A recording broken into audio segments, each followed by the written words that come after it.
D'une Charéenne à Mbombo-Njoya, 19 rois sont déjà passés sur le trône du pouvoir royal, dont 2 femmes.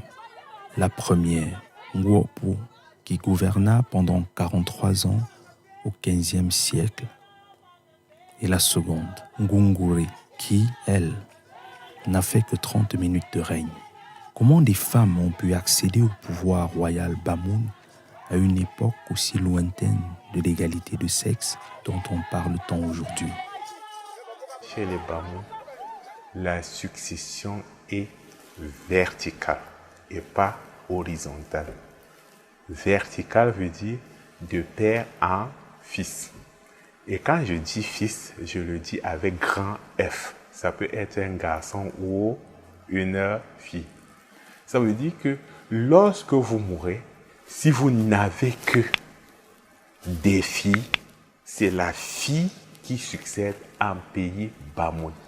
Pas de demi-mesure, la succession est verticale. Je vais prendre le cas de la première qui est arrivée au trône. La reine Nguo. Non, la reine Nguopo, c'est la première. Charéen est arrivé au trône. Il a été premier roi. À sa mort, il n'avait laissé que des filles. Mais il avait cependant des frères. Il y avait Jikumjua qui était son frère, avec qui même il a eu des disputes pour la prise de pouvoir. Quand ils sont arrivés à Njimon, Jikumjua disait que c'est lui le roi, Charé disait que c'est lui le roi. Il y a eu une lutte et les notables les ont départagés. Charé est devenu roi. À sa mort, il n'avait que des filles. Et pour rester fidèle à la tradition, à l'ordre de succession verticale en pays Bamoun, il fallait absolument que ce soit sa fille Nguopo qui soit intronisée. Mais avant qu'elle ne soit intronisée, ça n'a pas été facile. Les notables ont voulu rester fidèles. Parce que quand Charéen est décédé, son frère Jikumjua était en vie. Et les deux étaient les deux candidats au trône. Jikumjua a dit, mais tiens, voilà Charéen mort. Il n'a pas de fils, il n'a que des filles.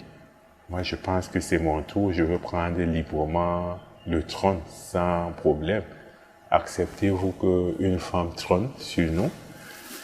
Les notables qui restaient fidèles à la tradition, à ce système de succession verticale, ont décidé de trouver une solution pour se débarrasser de ce problème qui était Jikumjua.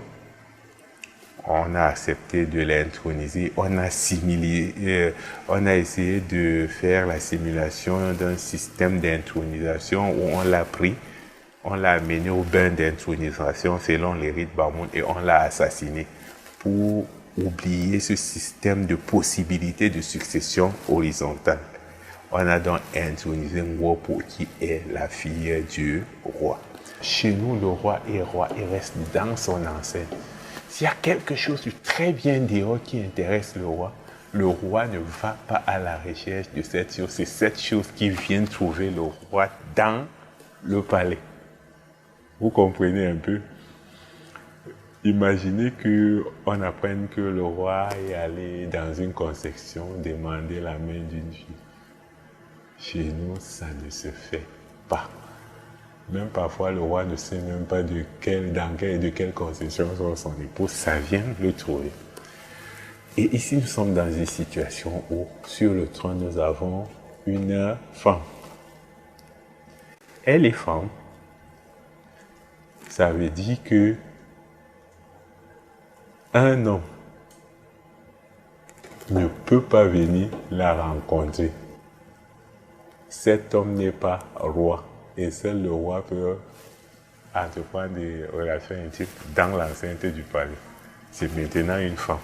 Il y a des hommes dehors, mais ils n'ont pas ce type de roi, ils n'ont pas le droit d'un tel rapport à l'intérieur du palais. Et le roi aussi devrait attendre tout dans son enceinte. Elle est la femme, elle devrait attendre tout dans son enceinte. Et tout ce qui est dehors n'est pas qualifié pour entrer dans l'enceinte. Mais retenons que la reine est un être humain. Et chaque être humain, à un certain moment, a besoin de satisfaire des instincts libidineux, si vous voulez. Elle est là. Que faire? Mais lorsque le désir atteignait un certain niveau, elle était quand même forcée de satisfaire ses instincts. Ça veut dire que parfois, de nuit, la reine glissait et partait. Et plus tard, on la voyait porter une grossesse. Les notaires ont dit, mais tiens, ça, c'est pas propre. On voit pas l'homme, on voit la femme. D'où vient-il que cela soit possible? C'est comme ça que le conseil de notables a dit, c'est inadmissible, c'est sale pour notre tradition. Tu es la première femme et tu demeureras la dernière à accéder au trône.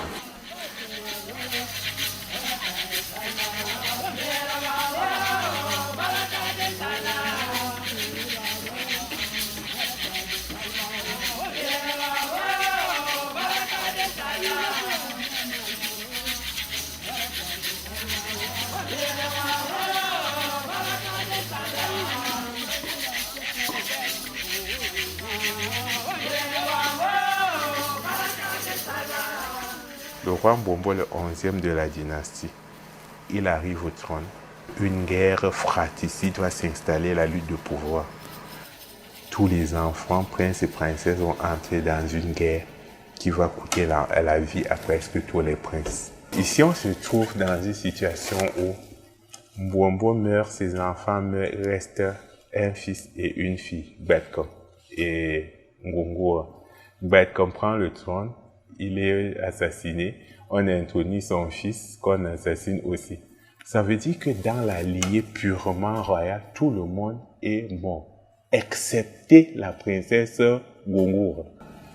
Il fallait donc que lui revienne le trône. Mais en ce moment, elle était encore toute jeune et toute naïve. Cette jeunesse et cette naïveté va donner l'occasion à un notable de grande envergure dans le royaume qu'on appelait Ngou d'usurper le pouvoir. Un usurpateur arrive à Pays Bamoun et règne aussi peut-être 42 ans. Et entre-temps, la jeune princesse Ngongura va devenir grande. Elle va donner naissance à des enfants.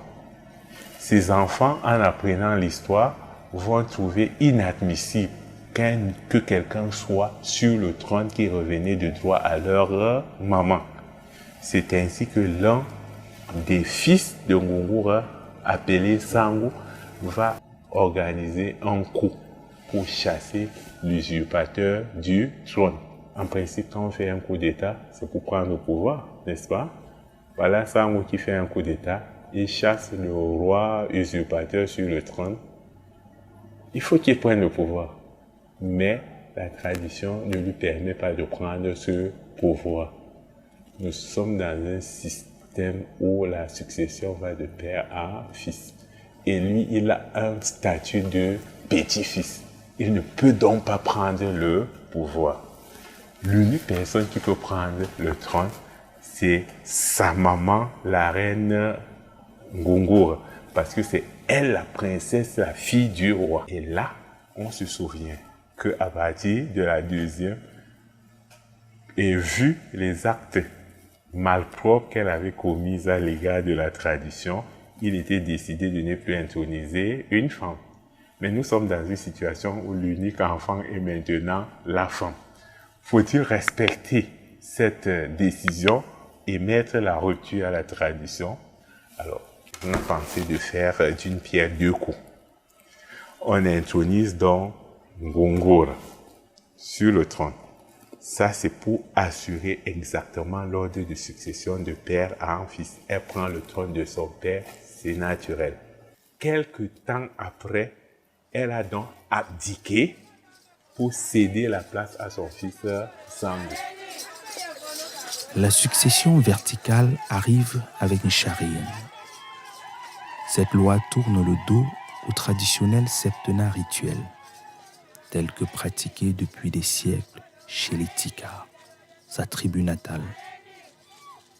Mais à cela, le monarque ajoute une autre loi, le baptême de sel. Une loi qui permet au peuple de cotiser du sel de cuisine à à chacune des éditions annuelles du Ngwem pour la ration du roi.